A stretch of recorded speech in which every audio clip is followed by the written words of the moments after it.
Hello दोस्तों, स्वागत है आपका एंटायरली एक्सप्लेन्ड चैनल में। मेरा नाम है विपिन और आज मैं आपको एक्सप्लेन करने जा रहा हूं दुनिया की सबसे बेहतरीन और सबसे खूबसूरत science fiction movie Interstellar. Release हुई थी साल 2014 में। डायरेक्ट किया था अपने क्रिस्टोफर नोलन चचा ने, जिन्होंने कुछ बहुत ही ज्यादा माइंड फकिंग मूवीज को बनाया है और उनकी बाकी मूवीज की तरह ये मूवी भी अच्छे से समझ में नहीं आती। लेकिन आज के इस वीडियो में मैं अपनी तरफ से पूरी कोशिश करूंगा कि मैं आपको इंटरस्टेलर को एक ही वीडियो में जितने ज्यादा आसान शब्दों में हो सके समझा सकूं। तो चलो फटाफट से शुरू करते हैं एक्सप्लेन। तो इंटरस्टेलर की कहानी 20th सेंचुरी के बाद टेक प्लेस करती है, जहां हमें बताया जाता है कि 20वीं शताब्दी में जब अर्थ की पॉपुलेशन 6 बिलियन के आसपास थी तो सभी लोग अपनी धुन में थे। सभी को कुछ ना कुछ अचीव करना था। रोज नए आइडियाज, नई मशीनें बनती थी और इसी रीजन की वजह से धरती का एटमॉस्फेयर और सरफेस पूरी तरीके से बदल गया, जिसके कारण अर्थ का क्लाइमेट कभी भी एबनॉर्मल तरीके से बदल जाता है। इसी रीजन की वजह से धरती में खाना उग पाना बड़ी मुश्किल हो गया। प्रॉब्लम ये होती है दोस्तों कि एक पर्टिकुलर टाइम के बाद एक पर्टिकुलर फसल उगना बंद हो जाता है। फॉर एग्जाम्पल, धरती में 7 सालों पहले गेहूं उगना बंद हो गया और इसी रीजन की वजह से अब धरती को इंजीनियर्स या फिर आर्मीज की नहीं बल्कि अच्छे किसानों की जरूरत है, जो कि अपने फसलों का ज्यादा से ज्यादा अच्छे से ख्याल रख पाए और अपने फसलों को ज्यादा अच्छे से उगा पाए, क्योंकि अभी सबसे ज्यादा जरूरी होता है खाना। यही हमें कूपर नाम के कैरेक्टर को दिखाया जाता है, जो कि पेशे से एक इंजीनियर और एक पायलट होता है। लेकिन 10 साल पहले उसको अपनी नौकरी गंवानी पड़ी और अभी वह एक किसान है जो कि अपने बड़े बड़े खेतों में कॉर्न उगाता है। कूपर के 2 बच्चे हैं, टॉम और मर्फ। मर्फ पढ़ाई में काफी तेज और एक क्यूरियस लड़की है।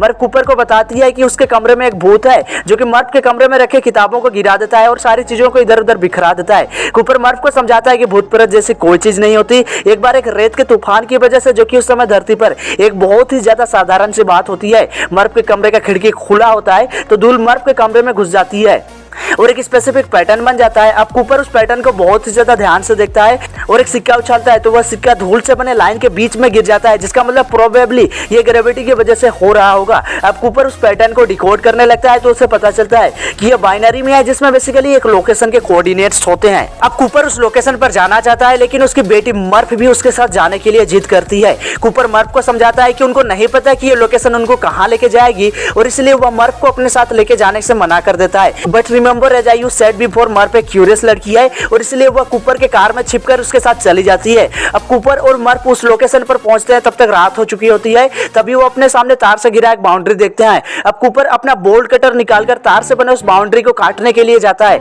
तभी कोई अनजान चीज उन पर अटैक कर देती है। अब कूपर खुद को एक होल जैसे जगह पर टार्स नाम के एक रोबोट के साथ पाता है। कूपर उससे सवाल करता है कि वह कहां पर है और उसकी बेटी कहां पर है, जिस पर टार्स का जवाब आता है कि पहले तुम ये बताओ कि तुम यहां तक पहुंचे कैसे।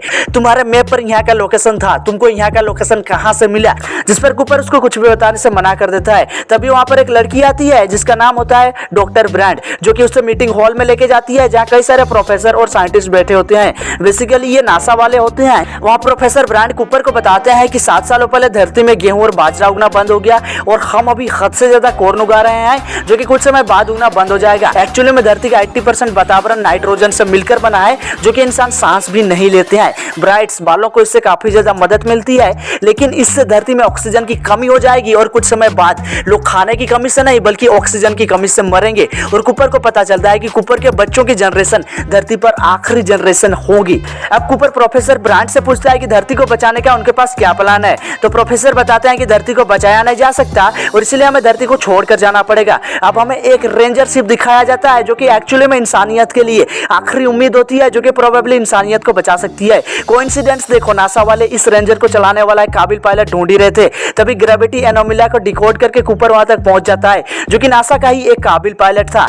अब प्रोफेसर ब्रांड कूपर से रिक्वेस्ट करता है कि वह इस रेंजर का पायलट बन जाए, लेकिन प्रॉब्लम यह होती है दोस्तों कि किसी को नहीं पता कि इस मिशन में कितना ज्यादा समय लगने वाला है।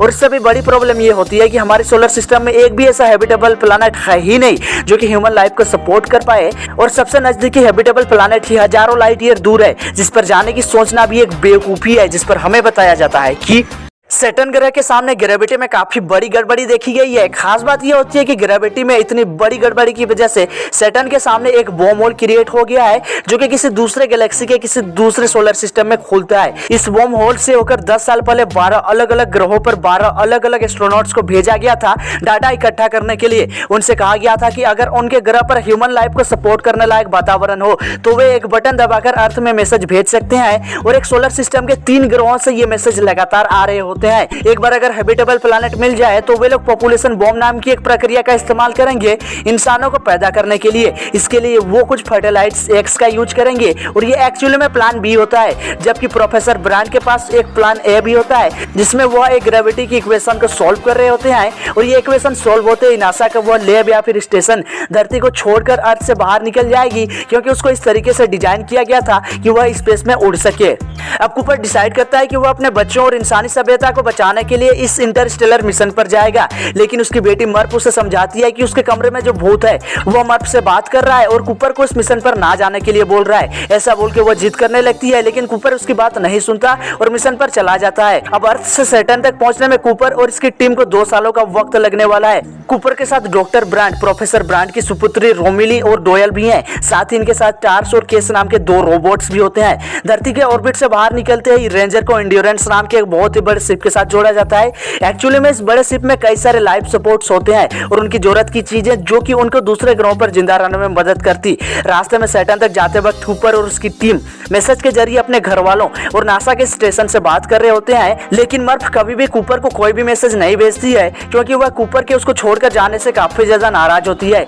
वह एंड्योरेंस के अंदर सभी लोगों को काफी ज्यादा अकेलापन महसूस होने लगता है, क्योंकि उनके आसपास बस बेजान चीजें ही होती हैं। वहाँ का वातावरण धरती जैसे तो बिल्कुल भी नहीं होता है, क्योंकि कूपर और बाकी लोग एक्सप्लोरर्स होते हैं और ये शिप टेक्निकली उनकी नाव होती है। अब इसी के अंदर रहकर उनको अपना काम करना है, जैसे कि सालों पहले वास्को डी गामा जैसे महान सेलर्स ने किया था।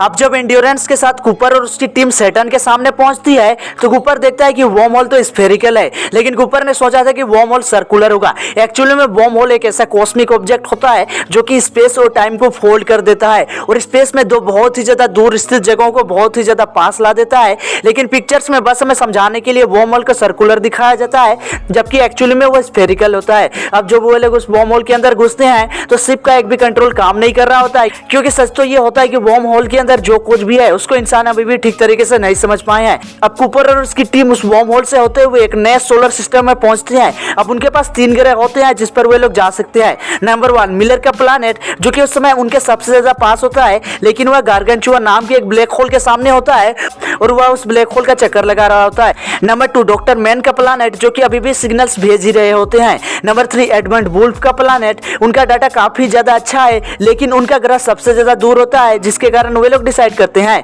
कि वे लोग सबसे पहले मिलर के प्लैनेट पर जाएंगे, क्योंकि बाद में ना ही उनके पास इतना फ्यूल और ना ही उनके पास इतना समय होगा कि वे वापस मिलर के प्लैनेट पर आ पाए। और हाँ, अभी समय भी उन लोगों के लिए ऑक्सीजन जैसा है, क्योंकि वे लोग ब्लैक होल के सामने आए और इसलिए वे लोग जितना समय इस जगह पर बर्बाद करेंगे, टाइम डायलेशन की वजह से धरती में सालों बीत चुके होंगे अगर ये बस यहाँ पर अपने कुछ घंटे बर्बाद करते हैं तो, और इसलिए उनको अपना एक एक मिनट सोच समझ कर इस्तेमाल करना है। अब कूपर डिसाइड करता है कि वह एंड्योरेंस को गार्गेंचुआ ब्लैक होल से इस पोजीशन में रखेगा जिससे एंड्योरेंस पर टाइम डायलेशन का असर ना हो। इससे उन लोगों का काफी ज्यादा समय बच जाएगा। फिर कूपर, ब्रांड और डोयल एक रेंजर निकालकर मिलर के प्लैनेट की तरफ जाते हैं। जब वे लोग उस प्लैनेट पर लैंड करते हैं तब देखते हैं वहां पर दूर दूर तक पानी ही पानी है, वहां पर पानी के अलावा और कुछ भी नहीं होता है। ब्रांड और डोयल मिलर के शिप को खोजने लगते हैं जहां से सिग्नल्स आ रहे होते हैं। वे लोग देखते हैं कि वहां पर बस मिलर के शिप का मलबा है और कुछ भी नहीं। मिलर के प्लैनेट पर बिताया गया 1 घंटा धरती पर बिताए गए 7 सालों के बराबर है और इसलिए वे लोग बहुत ही जल्दी में अपना काम कर रहे होते हैं। अब ब्रांड मिलर के शिप का मलबा लेने के लिए रेंजर से काफी दूर चली जाती है। तभी पहाड़ जैसे 2 बहुत ही बड़ी पानी की लहरें आती है, जो कि उस ग्रह पर बहुत ही ज्यादा साधारण सी बात होती है। केस किसी तरीके से ब्रांड को वापस रेंजर पर लाता है। अब केस और ब्रांड शिप के अंदर आ जाते हैं। तभी डोयल अपना हाथ ब्रांड को देता है ताकि वह उसे शिप में अंदर खींच सके, लेकिन तभी पानी की लहर डोयल को भागकर ले जाती है। इधर कूपर रेंजर के दरवाजे को बंद कर देता है। अब कूपर के पास ना ही इतना समय और ना ही इतनी सुविधा होती है कि वह रेंजर को मिलर के प्लैनेट से टेक ऑफ कर पाए, और इसलिए वह रेंजर को उसी हालत में रहने देता है, जिसके कारण रेंजर उन पहाड़ जैसे पानी की लहरों से बुरी तरीके से टकराने लगती है। लेकिन अच्छी बात यह होती है कि वे लोग किसी तरीके से जिंदा बच जाते हैं। अब प्रॉब्लम यह होती है कि रेंजर में काफी ज्यादा पानी घुस चुका है, जिसको निकालने में 40 से 45 मिनट का समय लगने वाला है। ब्रांड की एक छोटी सी गलती की वजह से धरती पर कई साल बीत चुके होते हैं। अब जो कुछ भी हुआ उसको बदला नहीं जा सकता, क्योंकि समय रिलेटिव है। वह सिकुड़ सकता है, फैल सकता है, लेकिन पीछे नहीं जा सकता। बस ग्रेविटी ही है जो कि हर दिशा में जा सकता है और स्पेस और टाइम को पार कर सकता है। जिसका मतलब जो लोग ग्रेविटी की मदद से अर्थ पर सिग्नल भेज रहे हैं, प्रोबेबली वो फ्यूचर से उन तक मैसेज पहुंचा रहे हैं। मतलब प्रोबेबली वे लोग 5th डायमेंशन में रहते हो। मतलब समय उनके लिए बस एक फिजिकल डायमेंशन है। फ्यूचर उनके लिए एक ऐसी पहाड़ पहाड़ हो सकती है जिस पर वे लोग चढ़ सकते हैं, और पास्ट उनके लिए एक ऐसी घाटी हो सकती है जिस पर वे लोग अपनी मर्जी से उतर सकते हैं। यहाँ पर प्रॉब्लम ये होती है दोस्तों कि ग्रेविटी के बारे में इंसानों को कुछ खास जानकारी नहीं है, लेकिन ब्लैक होल के अंदर सिंगुलैरिटी में ग्रेविटी से रिलेटेड सारे सवालों के जवाब छिपे हैं। जिसका मतलब अगर कोई ब्लैक होल की सिंगुलैरिटी में घुस पाया तो उन लोगों को ग्रेविटी के बारे में सब कुछ पता चल जाएगा। कूपर और ब्रांड ये सब कुछ डिस्कस कर ही रहे होते हैं, तभी उनके सामने पहाड़ जैसे दो बहुत ही बड़ी पानी की लहरें आती हैं जो कि उनकी तरफ बहुत ही तेजी से बढ़ने लगती है। लेकिन किसी तरीके से कूपर रेंजर को टेक ऑफ करवाता है और लहरों से रेंजर को बचाता हुआ मिलर प्लैनेट के ऑर्बिट से बाहर निकल जाता है। एक्चुअली में जो डाटा और मैसेज मिलर प्लैनेट से अर्थ तक ट्रांसमिट हो रहा होता है वो बस शुरुआती डाटा का कुछ पार्ट होता है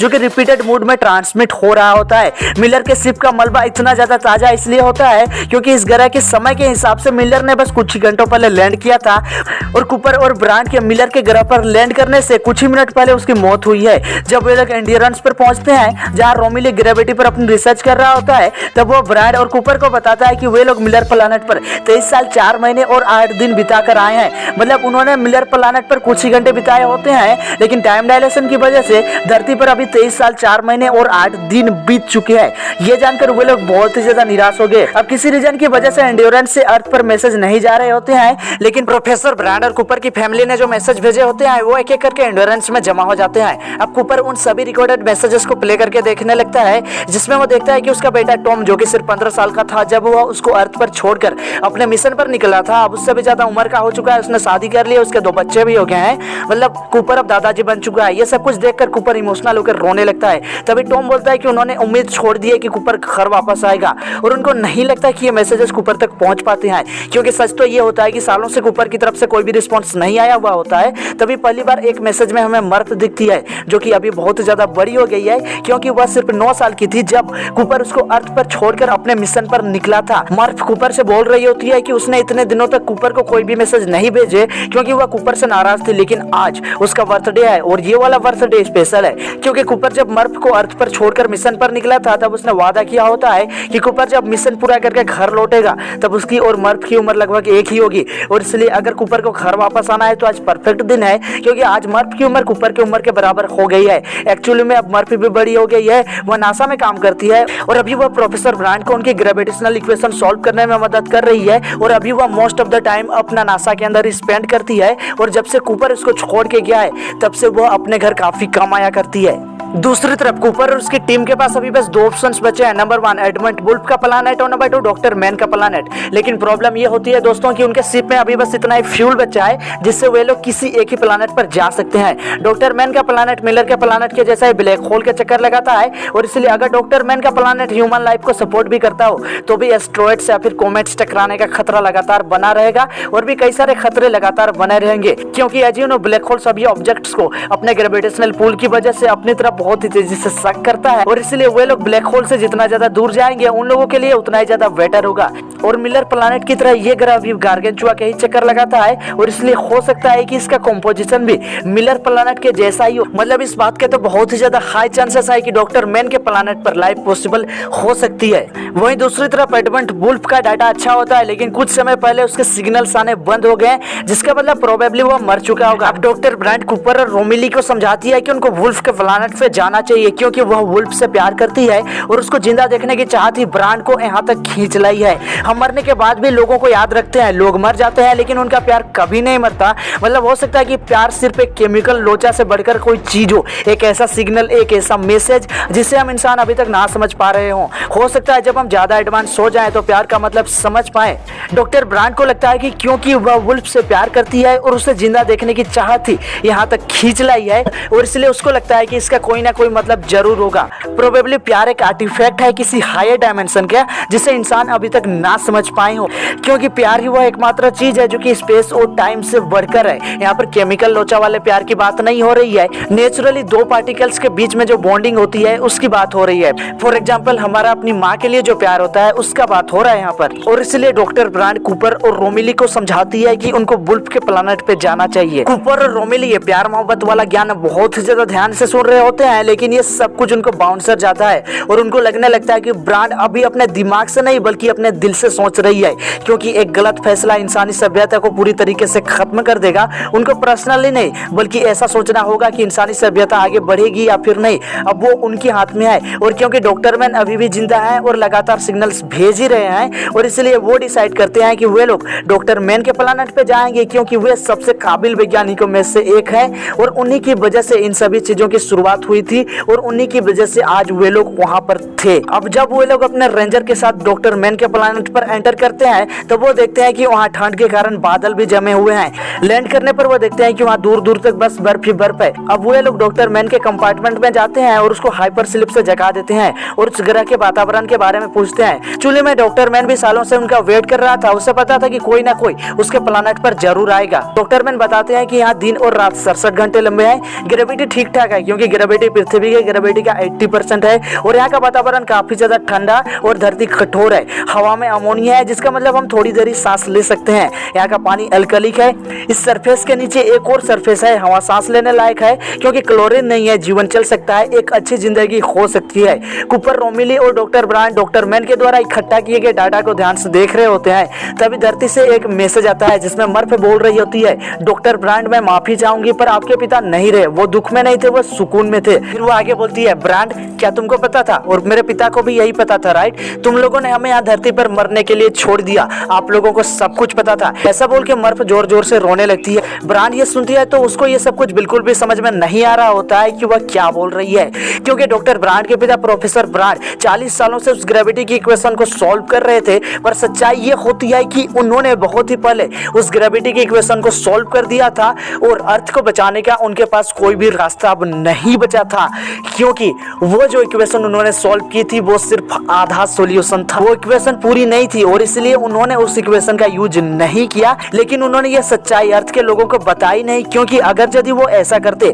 तो कोई भी वैज्ञानिक उनके साथ काम करने के लिए तैयार नहीं होता। एक्चुअली में उस इक्वेशन को सक्सेसफुल बनाने के लिए बहुत ही कॉम्प्लेक्स क्वांटम डाटा की जरूरत पड़ेगी, जो कि इंसानों को तभी मिल पाएगा जब कोई किसी ब्लैक होल की सिंगुलैरिटी में घुस सके। अनफॉर्चुनेटली नेचर के लॉज की वजह से ऐसा पॉसिबल ही नहीं है और इसलिए प्रोफेसर ब्रांड ने प्लान बी सोचा और उन्होंने सोचा कि एक कॉलोनी बनाया जाए दूसरे ग्रह पर और उसी तरीके से इंसानों को बचाया जा सकता है। कूपर और ब्रांड को यह जानकर झटका लगता है और उनको बिल्कुल भी यकीन नहीं हो रहा होता है, क्योंकि कोई आदमी पूरे के पूरे धरती को खतरे में कैसे डाल सकता है। दूसरी तरफ मर्फ को भी लगता है कि प्रोफेसर ब्रांड का सोल्यूशन सही है, लेकिन वो सिर्फ आधा सोल्यूशन है, बाकी का आधा सोल्यूशन ब्लैक होल की सिंगुलैरिटी में है। मर्फ को बचपन का वो भूत वाला इवेंट बार बार अब भी याद आता है। वो हर चीज को ऐसे याद कर रही होती है जैसे वह कुछ फील कर पा रही हो। बचपन में उसे हमेशा लगता था कि किताबों को गिरा के कोई अदृश्य आदमी मर्फ से बात करने की कोशिश कर रहा था, इसीलिए मर्फ उसे भूत बुलाती थी। इधर कूपर घर वापस जाना चाहता है क्योंकि वह धरती के खत्म होने से पहले आखिरी लम्हे अपने परिवार के साथ बिताना चाहता है। अब कूपर और डॉक्टर मैन सेफ साइट्स ढूंढने के लिए निकलते हैं। एक बार कॉलोनी लग जाए, सारे इक्विपमेंट्स लग जाए तो कूपर यहाँ से अपने घर वापस चला जाएगा। दूसरी तरफ हम देखते हैं कि धरती में सभी लोग अपने घरों को खाली करके अपना नया बसेरा ढूंढने के लिए अपने घरों से निकल रहे होते हैं। अब हमें मर्फ अपने घर में दिखती है, जो कि अपने साथ में अपने डॉक्टर दोस्त को लेके आती है, क्योंकि मर्फ के भाभी और टॉम के बच्चे की तबीयत काफी ज्यादा खराब होती है। मर्फ का दोस्त मर्फ को बताता है कि इन लोगों को ये घर खाली करके जाना पड़ेगा, क्योंकि अगर ये यहाँ रहे तो इनकी तबीयत और भी ज्यादा खराब हो सकती है। उधर डॉक्टर मैन के प्लानेट पे ब्रांड एक एक करके सप्लाईज को ला रही होती है। तभी डॉक्टर मैन कूपर को साइट्स ढूंढने के बहाने काफी दूर लेके जाता है और उसका ट्रांसमीटर हटा के उसको नीचे खाई में गिरा देता है। एक्चुअली में डॉक्टर मैन को कूपर का सिर्फ इंड्योरेंस चाहिए मिशन को कंप्लीट करने के लिए, क्योंकि सच तो ये होता है कि डॉक्टर मैन ने जो भी डाटा कूपर की टीम को दिया था वो नकली था। उसके ग्रह में दूसरी सरफेस कोई है ही नहीं और इसलिए उसे शिप का कंट्रोल चाहिए। ऐसा बोल के वह कूपर के हेलमेट का शीशा तोड़ने लगता है। कूपर के हेलमेट में छेद होने की वजह से बाहर की हवा कूपर के हेलमेट में घुसने लगती है और इसलिए उसको सांस लेने में प्रॉब्लम होने लगती है। डॉक्टर मैन कूपर को उसी हालत में छोड़कर रेंजर की तरफ जाने लगता है। उधर मर्फ के घर में टॉम आ जाता है जो कि बोलता है कि ये सब क्या चल रहा है। तो मर्फ उसे बताती है कि उसे अपने फैमिली के साथ ये जगह छोड़नी पड़ेगी, जिस पर टॉम उसे बोलता है कि उसके साथ कोई नहीं जाएगा, क्योंकि टॉम को लगता है कि उसके बाप ने तो उनको छोड़ ही दिया, बल्कि मर्फ भी काफी कम घर आया करती थी। जिस पर मर्फ बोलती है, क्या तुम अपने दूसरे बच्चे के मरने का इंतजार कर रहे हो? इतना सुनकर टॉम को बहुत ही ज्यादा गुस्सा आता है और वह गुस्से में बोलता है, चली जाओ और यहाँ से कभी मत आना। इतना सुनते ही मर्फ वहां से गुस्से में निकल जाती है। एक्चुअल में टॉम की बेटी, जो कि उसकी पहली संतान थी, उसकी मौत एक बीमारी की वजह से बहुत ही छोटी उम्र में हो गई थी। इधर हम देखते हैं कि कूपर जिंदा रहने के लिए मशक्कत कर रहा होता है, क्योंकि उसे सांस लेने में काफी ज्यादा दिक्कत हो रही होती है और इसलिए वह बहुत ही मुश्किल से रेंगते रेंगते ट्रांसमीटर की तरफ जा रहा होता है और मदद के लिए डॉक्टर ब्रांड को बुलाता है। इधर मर्फ यू टर्न मारती है और टॉम के खेतों में पेट्रोल डालकर आग लगा देती है। यह देखते ही टॉम घर से बाहर आता है और अपने खेतों में जाता है। तभी मर्फ अपने दोस्त के साथ टॉम के घर आती है और टॉम के बीबी और बच्चे को सामान पैक करके अपने साथ चलने के लिए बोलती है। उधर किसी तरीके से ब्रांड केस के साथ कूपर के पास पहुंचती है और उसको इमरजेंसी ऑक्सीजन मास्क देकर वापस शिप पर लाती है। अभी कूपर और ब्रांड संभले भी नहीं थे, तभी हम देखते हैं कि डॉक्टर मैन ने एक रेंजर के साथ वहां से टेक ऑफ कर लिया है क्योंकि उनको एंड्योरेंस शिप में कंट्रोल चाहिए होता है। लेकिन प्रॉब्लम ये होती है कि डॉक्टर मैन को शिप पर डॉक करना नहीं आता। डॉक बोले तो किसी छोटे शिप को किसी बड़े शिप के साथ जोड़ना, वैसे ऑटो पायलट से डॉक हो जाता, लेकिन ऑटो पायलट उस टाइम पे डिसेबल था। तभी डॉक्टर मैन के कंपार्टमेंट में एक धमाका होता है जिसकी वजह से रोमली स्वर्ग सिधार जाता है क्योंकि वह वहां कुछ रिसर्च कर रहा होता है और इसलिए कूपर और ब्रांड लगातार बोल रहे होते हैं डॉक मत करना, आई रिपीट डॉक मत करना, डॉक्टर मैन प्लीज रिस्पॉन्ड। लेकिन डॉक्टर मैन तो अपनी धुन में होते हैं, वो कूपर और ब्रांड की बातों को टोटली इग्नोर करते हैं। इधर मर्फ अपने घर को खाली करने के लिए सारा सामान पैक कर रही होती है और बीच बीच में अपने घड़ी की सुई को ध्यान से देख रही होती है जो कि कूपर ने उसको दी थी जब वह मिशन के लिए निकला था। उधर डॉक्टर मैन पहले ऑटो पायलट से डॉक करने की कोशिश कर रहा होता है लेकिन ऑटो पायलट से डॉक नहीं होता है। तब वह मैनुअली डॉक करता है लेकिन वो ठीक तरीके से डॉक नहीं कर पाता जिसके कारण शिप का अलार्म बजने लगता है। लेकिन डॉक्टर मैन उसको इग्नोर करता है और हैच खोलने के लिए जाता है। हैच बोले तो उस रेंजर का दरवाजा जिसको खोलकर वह शिप के अंदर घुसकर शिप का कंट्रोल अपने हाथ में ले सकता है।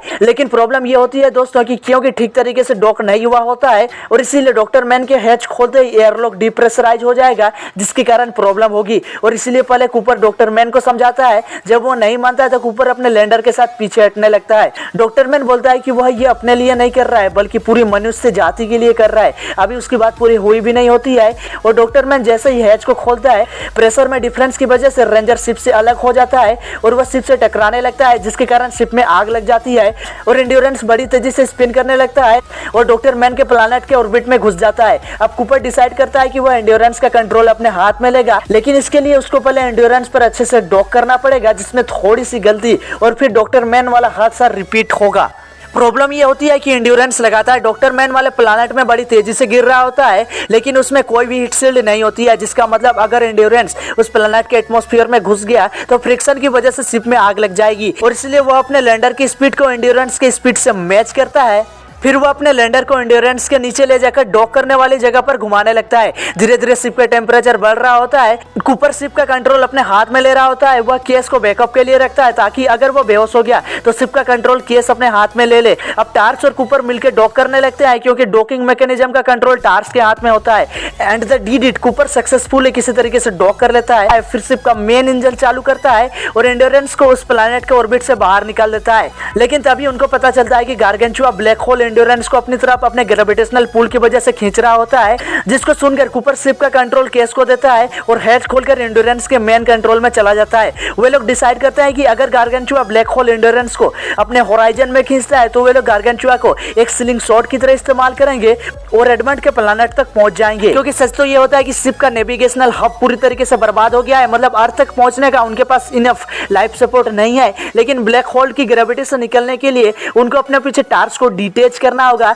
जो कि ब्लैक होल में चला जाएगा जैसा कि न्यूटन का थर्ड लॉ कहता है। फिर वे लोग लैंडर 1 और रेंजर 2 को यूज करेंगे ब्लैक होल से बाहर निकलने के लिए। प्रॉब्लम ये होती है दोस्तों कि अगर वो ब्लैक होल के आसपास गए तो उनके लिए टाइम स्लो हो जाएगा और इसलिए जब वो लोग ब्लैक होल के सामने से बाहर आएंगे तो पृथ्वी में 51 साल बीत चुके होंगे टाइम डायलेशन की वजह से। लेकिन फिर भी उनको ये फैसला लेना पड़ता है क्योंकि उनके पास कोई दूसरा रास्ता नहीं होता है। अब जब एंड्योरेंस ब्लैक होल के सामने से गुजरती है तो धीरे धीरे उसकी स्पीड बढ़ने लगती है ब्लैक होल की ग्रेविटी की वजह से। जब एक बार शिप अपने फुल स्पीड में पहुंचती है तो कूपर एक एक करके सारे इंजन्स को स्टार्ट कर देता है। अब शिप अपने मैक्सिमम स्पीड पर होती है तो लैंडर 1 जिसमें टार्स होता है उसको शिप से डिटेच कर देता है और तभी वो रेंजर 2 जिसमें कूपर खुद होता है उसको शिप से वो डिटेच कर लेता है, जिस पर ब्रांड उसे रोकने की कोशिश करती है क्योंकि उसको कूपर से ऐसी कुछ भी उम्मीद बिल्कुल भी नहीं थी।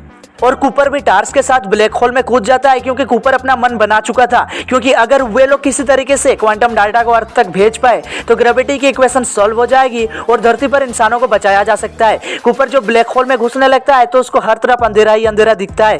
तभी रेंजर 2 के सारे इक्विपमेंट्स और सिस्टम्स एक एक करके फेल होने लगते हैं और कूपर को अपने सामने व्हाइट फ्लैशेस दिखने लगते हैं। ग्रेविटी धीरे धीरे बढ़ रही होती है और लगातार कुछ फ्लैशेस सिलेंडर 2 से टकरा रही होती हैं। कूपर की हालत बहुत ही ज्यादा खराब होती है और शिप की हालत भी बहुत ही ज्यादा क्रिटिकल होती है, जिसके कारण कूपर खुद को लैंडर 2 से इजेक्ट कर लेता है। जैसे जैसे कूपर को होश आता है वह एक बहुत ही अजीब सी जगह पर गिरता चला जाता है। वह एक्चुअली में एक 5 डायमेंशनल जगह होती है जिसको किसी और ने नहीं बल्कि फ्यूचर के लोगों ने ही बनाया होता है अपने पास्ट को बचाने के लिए, जिसमें कूपर अपने बेटी के पास्ट को देख पा रहा होता है और मैनिपुलेट भी कर पा रहा होता है। वो पूरी की पूरी जगह बेसिकली मर्फ का रूम होता है। वो मर्फ के लम्हों से मिलकर बना होता है। मर्फ के हर लम्हे, मर्फ के सैकड़ों करोड़ों लम्हे। इसीलिए कूपर मर्फ के रूम की किताबें गिराकर मर्फ से कम्युनिकेट करने की कोशिश करने लगता है और वो मैसेज भेजता है स्टे, मतलब वो छोटी मर्फ से बोल रहा होता है कि वह कूपर को मिशन पर ना जाने दे क्योंकि वह ऐसा नहीं चाहता था। अब इन सभी घटनाओं को प्रेजेंट वाली बड़ी मर्फ याद कर रही होती है। अब कूपर को टार्स की आवाज आती है जिसके पास क्वांटम डाटा होता है। तभी कूपर को याद आता है कि ग्रेविटी डायमेंशंस और टाइम को पार कर जाती है, जिसका मतलब वो आसानी से ग्रेविटी की मदद से मर्फ तक मैसेज पहुंचा सकता है। लेकिन प्रॉब्लम ये होती है दोस्तों कि क्योंकि मर्फ उस समय सिर्फ एक छोटी बच्ची होती है और इसलिए अगर उसको क्वांटम डाटा दे भी दिया तो भी उसे समझने में सालों लग जाएंगे और अतीत में जो हुआ उसको बदला भी नहीं जा सकता। लेकिन जैसा कि ब्रांड ने कहा था कि प्यार टाइम और स्पेस से भी ऊपर की चीज है और वह टाइम और स्पेस को आसानी से चीर सकती है। और क्योंकि यह 5 डायमेंशनल जगह जहाँ कूपर फंसा है वह सिर्फ उसकी बेटी के लम्हों से मिलकर बना है, जिसका मतलब अगर वो एक ऐसा प्यार भरा लम्हा अपनी बेटी के साथ ढूंढ पाया तो वह अपनी बेटी के साथ बहुत ही ज्यादा आसानी से कम्युनिकेट कर सकता है। तभी उसे वह घड़ी याद आती है जो कि कूपर के उसके बेटी के साथ प्यार की निशानी है और इसलिए कूपर क्वांटम डाटा को मोर्स कोड में कन्वर्ट करके उसकी बेटी की घड़ी की सेकंड की सुई में डाल देता है जो कि डॉट और डेसेस में होता है। अब वर्तमान वाली मर्फ इन चीजों को गौर से याद कर रही होती है। तभी घर के बाहर उसका दोस्त बुलाता है तो मर्फ घड़ी पहनकर रूम से बाहर जाने लगती है। तभी वो अपने घड़ी की सुई को ध्यान से देखती है। उसको अभी तक ये समझ में आ चुका होता है कूपर ही बचपन में उसके रूम की किताबें गिराया करता था, उससे कम्युनिकेट करने की कोशिश करता था और इसलिए जब मर्फ घड़ी के सेकंड सुई को ध्यान से देखती है तब वो समझ जाती है कि यह क्वांटम डाटा हो सकता है जिसको कूपर ने मोर्स कोड के फॉर्म में उस घड़ी की सेकंड सुई में डाला था। लेकिन इससे पहले कूपर मर्फ को नासा के लोकेशन के कोऑर्डिनेट्स को बाइनरी में देता है ताकि मर्फ को उस ग्रेविटेशनल इक्वेशन के बारे में पता चल पाए जिसे प्रोफेसर ब्रांड सोल्व कर रहे थे और वह भी उस इक्वेशन को सोल्व करने में उनकी मदद करे ताकि जब कूपर क्वांटम डाटा को भेजे तब मर्फ उस डाटा का इस्तेमाल करके ग्रेविटेशनल इक्वेशन को पूरी तरीके से सोल्व कर दे। और सेम यही होता है। प्रेजेंट वाली बड़ी मर्फ घड़ी के सुई से उस क्वांटम डाटा को मोर्स में छाप लेती है और फिर उसकी मदद से ग्रेविटेशनल इक्वेशन को पूरी तरीके से सॉल्व कर देती है। फिर क्या प्लान ए सक्सेसफुल हो जाता है और मर्फ सभी की नजरों में एक हीरो बन जाती है क्योंकि उसने ग्रेविटेशनल इक्वेशन को सॉल्व करके प्लान ए को सक्सेसफुल बनाया था। और इसलिए आज इंसान सैटर्न के सामने कॉलोनी बना के रहते हैं क्योंकि याद करो प्रोफेसर ब्रांड का plan A gravitational equation solve करते ही उस पूरे के पूरे नासा के स्टेशन को धरती से बाहर निकालकर अलग स्पेस में अलग जगह पर शिफ्ट किया जाता और यही होता है। यहीं पर कूपर को पता चलता है कि उसने बाइनरी में नासा के कोऑर्डिनेट्स जो मर्फ को दिए थे उसी को डिकोड करके कूपर नासा तक पहुंचा था, फिर इस मिशन का पार्ट बन गया। मतलब उसने खुद ही खुद को इस मिशन के लिए चुना था। इधर वो 5 डायमेंशनल जगह बंद हो जाती है और कूपर को जब होश आता है तब वो खुद को सैटर्न ग्रह के सामने एक कॉलोनी के एक हॉस्पिटल में पाता है। उसकी उम्र अभी 120 साल से ज्यादा हो चुकी है, लेकिन कूपर को पता चलता है कि उसकी बेटी मर्फ अब भी जिंदा है। जब कूपर मर्फ से मिलता है तब वो देखता है कि एक जिला जितनी बड़ी उसकी खुद की फैमिली हो चुकी है। लेकिन फाइनली कूपर ने अपना वादा पूरा किया और वो मर्फ से मिलने के लिए वापस आया। लेकिन वो वापस एडमंड वुल्फ के प्लैनेट पे चला जाता है जहां ब्रांड उसका वेट कर रही होती है। तो ये कहानी यहीं पे एंड होती है। मैंने अपनी तरफ से पूरी कोशिश की है कि पूरी इंटरस्टेलर आपको बस एक ही बार में समझा पाऊं। आई होप कि आपको समझ में आ गई होगी। अगर आपका जवाब है हाँ तो चैनल को सब्सक्राइब करो क्योंकि हम ऐसे यूनिक कॉन्सेप्ट वाली मूवीज को फ्यूचर वीडियोज में एक्सप्लेन करने वाले हैं। मैंने द मैट्रिक्स के फर्स्ट पार्ट को भी एक्सप्लेन किया है जिसको आप मेरी लेफ्ट वाली वीडियो पर क्लिक करके देख सकते हो। मैं जल्दी ही नया वीडियो लेकर के आऊंगा। तब तक के लिए थैंक यू।